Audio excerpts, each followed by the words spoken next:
le processus à Luanda comme à Doha n'est qu'envisageable. Parce que je l'ai bien souligné qu'il y a la dimension militaire et la dimension diplomatique.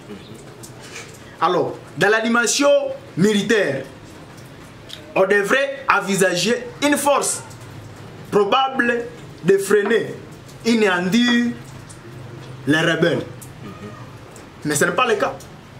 Il envisage une force au niveau de la diplomatie, alors que la diplomatie n'est qu'un fait supplémentaire sur la guerre. C'est que militairement, vous devez dominer avant d'envisager des processus pour vouloir entrer à pourparler avec l'ennemi qui est en train de vous agresser. Dès lors que l'armée n'est pas organisée sur ces points, même si nous pouvons avoir des partenaires qui peuvent toutefois faciliter les dialogues, les faits existent. Parce que les territoires pris par l'M23 sont toujours sous occupation du M23. Et c'est une façon d'ambienter la souveraineté. Et par conséquent, c'est la population qui en souffre. Alors nous nous disons, comment admettre qu'il y a un dialogue alors que l'ennemi progresse?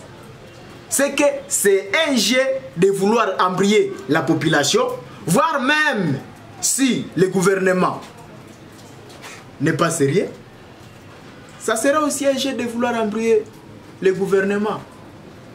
Nous revenons dans l'histoire avec le phénomène à AFDEL. Ça n'a été aussi le cas. Il y a le marshal Mobutu, évidemment, qui s'est vu avec Laura.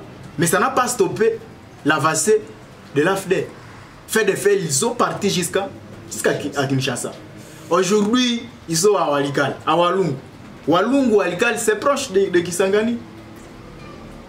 Alors, ce que doivent retenir les analystes, doivent d'abord retenir qu'il y a des dimensions. La dimension bien sûr diplomatique, mais aussi la dimension militaire.